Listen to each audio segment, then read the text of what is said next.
We got a top 10 matchup under the lights between the hedges on Saturday. Number 10 Texas heading to see number 5 Georgia between these two squads in the SEC. Texas will look for a huge statement victory in order to keep that CFP hopes alive.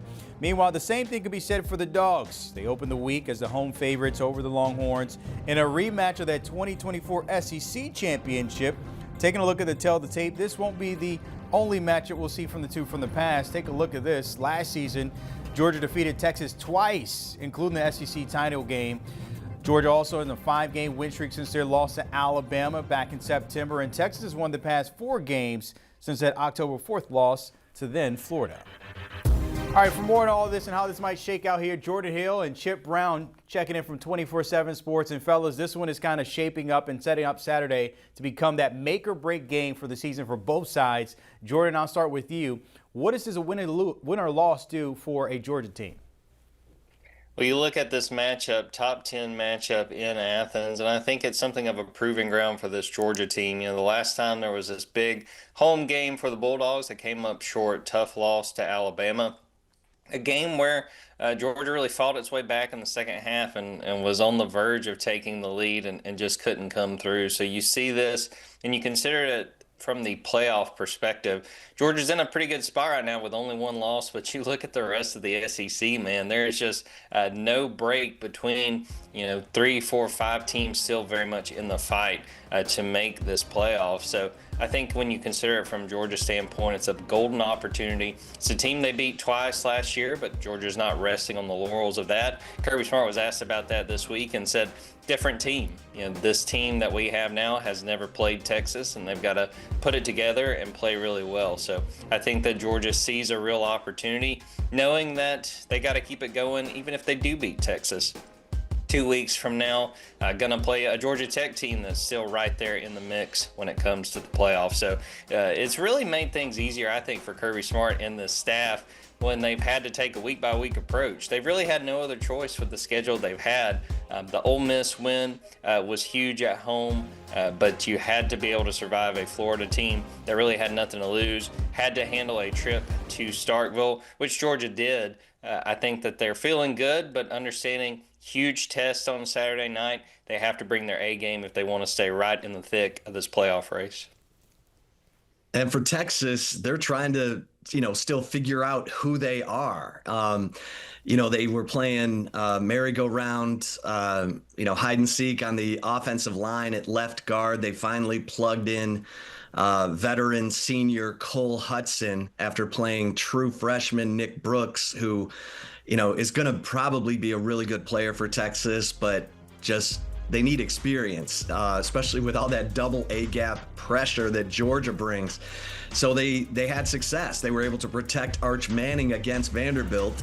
And even though the defense gave up 21 points in the fourth quarter, that came without their starting safeties on the field. Their starting safeties, Michael Taft, Jelani McDonald, will be back for this game, and that's huge because Texas had given up 3 touchdown passes through their first 7 games and gave up 8 touchdown passes in their last 2 against Mississippi State and Vanderbilt. So I think Texas is feeling better about itself than when it went into the stretch where they lost to Florida and squeaked out overtime victories on the road at Kentucky and at Mississippi State. But, going between the hedges against a Georgia team that held them to 1.1 yards per carry rushing in both meetings last year. That's embarrassing. Texas has to show that they can be the more physical team on both lines of scrimmage, and that's a lot to ask between the hedges. Well, last time Texas saw Gunnar Stockton, we were talking about the QBs here, he was just kind of getting his swag back a little bit. Different quarterback this season. He's completed over 70% of his passes, 15 touchdowns and 2 interceptions. Jordan, my question to you, what's been the growth or what have you noticed about that this year? I think the biggest thing is you've just seen Gunnar get more comfortable. I mean, I even think going back to the season opener this year against Marshall, an overwhelmed opponent, I think you could kind of see the nerves a little bit. I think you saw Gunnar sort of struggling to trust his offensive line, understanding that he had time back there to operate. I think early on this season, he was a little bit gun shy. He was a little bit too quick to bail and decide, look, I don't see anything downfield. I got to take off and run. I just think he's a guy that, with more reps has come more confidence in the guys around him, more belief that his guys are going to go make a play.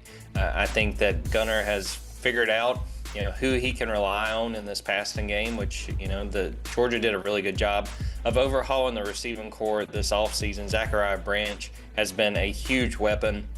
Had another touchdown on Saturday in Starkville, and he's just been a guy that in big situations Gunner's been able to count on. And I think that Gunner has really proven himself in these recent weeks. I think that there have been times Georgia's been down this year, he's rallied them back.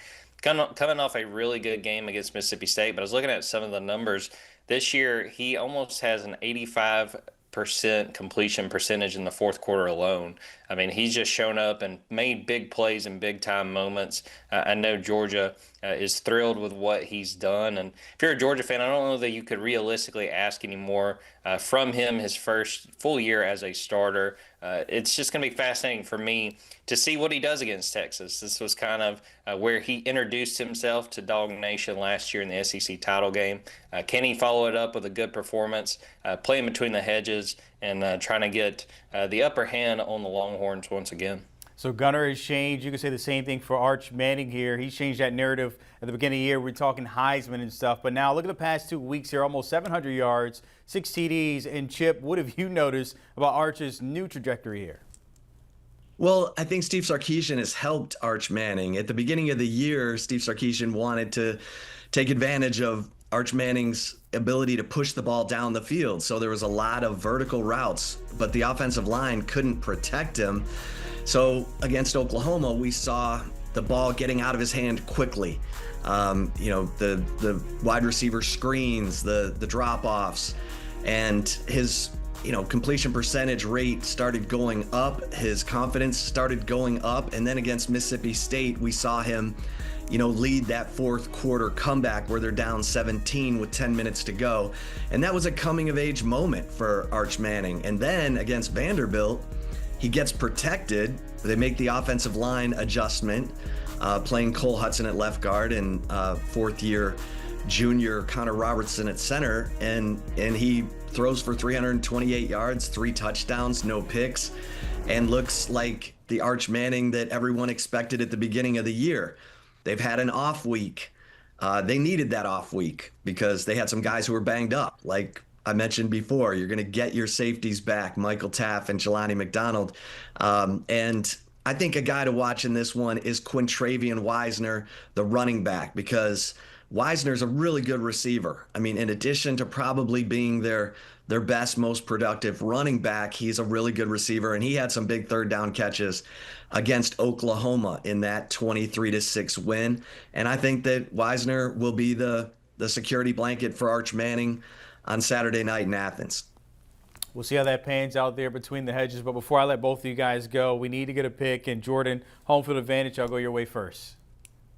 Yeah, I'll say Georgia wins this one 27-20. I think as much as we love talking about the quarterbacks, I think this game is going to hinge on the run game of both teams. Chip highlighted Texas' inability to run on Georgia last year, and that was against a Georgia defense that frankly did not live up to the standard when it comes to run defense. One of the big talking points for Georgia this offseason, hey, in 2025, we got to run the ball better. We got to stop the run better. They've done both much, much better in 25 compared to 24. I want to see what Georgia's able to do against one of the top run defenses in the country. Texas is second nationally in run defense, only behind Texas Tech. If they are able to get the ground game going, Nate Frazier had a career day against Mississippi State. Chauncey Bowens continues to contribute. I think that will be huge for Georgia. I think you'll see them not going to run for 300 yards like they did against Mississippi State, but I think that they are going to be steady. I think they're going to be able to get this ground game going, and they're going to get Gunnar Stockton to make just enough plays to edge out what I think is a really dangerous Texas team. I think it's going to take all 4 quarters,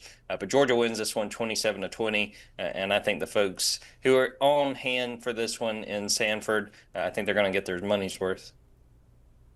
Yeah, I think this is a tough one for Texas at Georgia, but I think that coming off the bye week, the run defense for Texas should make this one a fourth quarter game. I could even see overtime again. That would be Texas's third overtime game this season. But I think, when it comes down to it, it's probably going to be Georgia 20-24.